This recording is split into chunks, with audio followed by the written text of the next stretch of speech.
Hello everyone, आज हम देखेंगे केमिकल काइनेटिक्स में ग्राफ्स की बहुत ज़्यादा इंपॉर्टेंस होती है केमिकल काइनेटिक्स में। तो सबसे पहला केस हम देखेंगे स्ट्रेट लाइन ग्राफ का।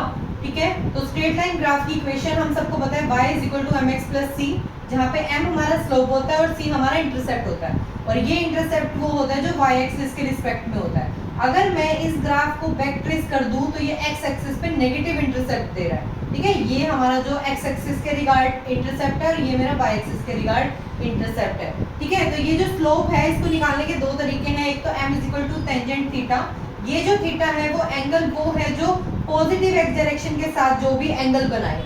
ठीक है, दूसरा मेरा स्लोप का फॉर्मूला होता है change in y with respect to change in x, मतलब y एक्सिस में दो हम ले सकते हैं y2 माइनस y1, ऐसे ही x2 माइनस x1 करके हम उसकी स्लोप कैलकुलेट कर सकते हैं।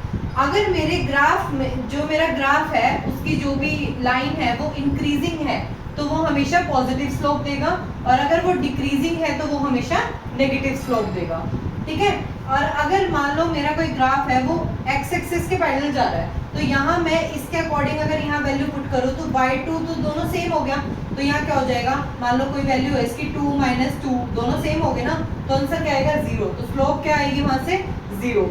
इसी तरीके से अगर कोई y एक्सिस के पैरेलल है तो अब इसमें x की एक ही वैल्यू हो गई, मतलब x2 माइनस x1 एक ही हो गया, 1 माइनस 1 0, तो नीचे आ गया 0, तो आंसर क्या आता है इन्फिनिटी। तो यहाँ पे जो हमारी स्लोप हो जाती है वो कैसे हो जाएगी इन्फिनिटी। तो ये थे हमारे स्ट्रेट लाइन ग्राफ के बारे में। अब हम नेक्स्ट ग्राफ देखेंगे हमारा हाइपरबोलिक ग्राफ। अच्छा, हमारा ग्राफ हो गया हाइपरबोलिक ग्राफ। इसकी जो इक्वेशन होती है वो ये होती है x a y b is equal to constant. अगर यहाँ पे मैं a की वैल्यू 1 कर दूं, b की वैल्यू 1 कर दूं, तो मेरा जो ग्राफ आएगा वो x y is equal to constant इस टाइप से आएगा। ठीक है, तो ये तीन इसके फॉर्मेट बनते हैं। अगर मेरा x y is equal to constant है मतलब y की वैल्यू कितनी आएगी कॉन्स्टेंट अपॉन x, मतलब कॉन्स्टेंट कोई भी न्यूमेरिकल वैल्यू अपॉन x, तो जो मेरा जो स्लोप आएगा वो इस टाइप से आएगा, थोड़ा सा स्टीप आएगा।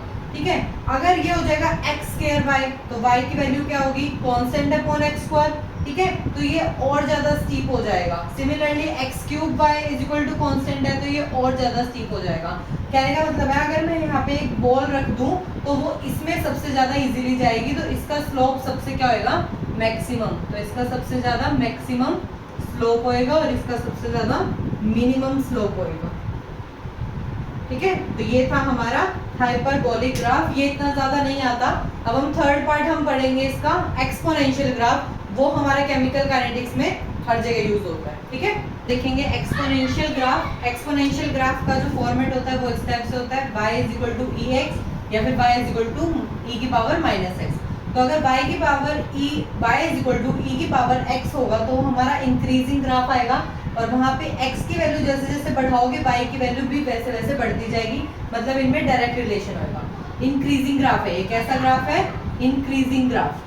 ठीक है, दूसरी तरीके से यहाँ y is equal to e की पावर माइनस एक्स है, तो माइनस एक्स मतलब डिक्रीजिंग ग्राफ। डिक्रीजिंग है तो दोनों में इनवर्स रिलेशन होएगा, जैसे जैसे तुम y की वैल्यू बढ़ाओगे x की वैल्यू घटती जाएगी, तो ये होएगा हमारा डिक्रीजिंग ग्राफ। ये तीन इंपॉर्टेंट रिलेशन जो हमारे न्यूमेरिकल वगैरह में यूज हो सकते हैं। हमें पता है e की पावर 0 1 होता है, e की पावर 0 है, किसी की भी पावर 0 कर दो तो 1 होता है, ये तो याद रहेगा।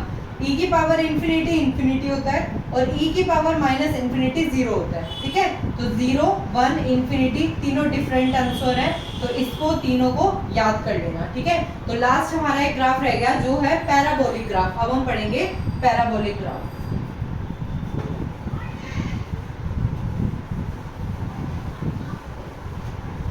ये लास्ट ग्राफ है। ठीक है, पैराबोलिक ग्राफ। तो ये इस फॉर्मेट में होता है कि y square is equal to x, y square is equal to minus x, या x square is equal to y, या x square is equal to minus y। तो ये इस प्रोसेस में हम एक छोटी सी ट्रिक यूज करेंगे। वो ट्रिक क्या है हमारी, इन जिसकी भी पावर 1 होएगी उसकी साइड ग्राफ बना दो। हमें पता है ये हमारी x एक्सिस होती है, ये हमारी y एक्सिस होती है।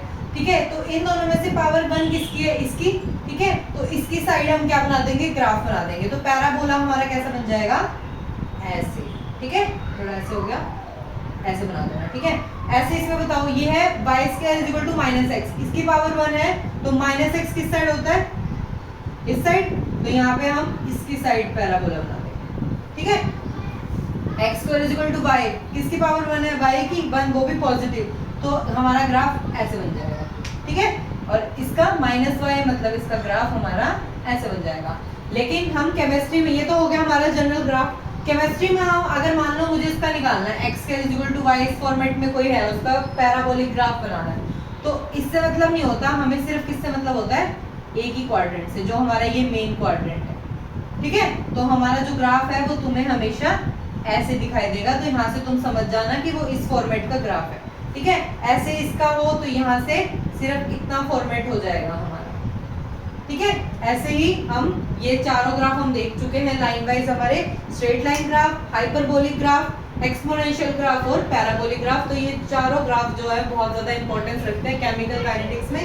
जब हम zero direction, first order direction, उनके ग्राफ देखेंगे, अर्हेनियस इक्वेशन, इन सब के ग्राफ देखेंगे, वहाँ ये बहुत ज्यादा इंपॉर्टेंट रोल प्ले करेंगे। ठीक है, तो हम इसकी ये ट्रिक जो है वो हम याद कर सकते हैं। ये हमारा x हो गया, ये हमारा y हो गया, y = x की पावर 1 है, 1 जिसकी साइड भी होगा उसकी साइड हम पैराबोला बना देंगे, पॉजिटिव है तो पॉजिटिव, नेगेटिव है तो नेगेटिव। तो इस तरीके से हम ये ग्राफ चारों याद रख सकते हैं। Thank you.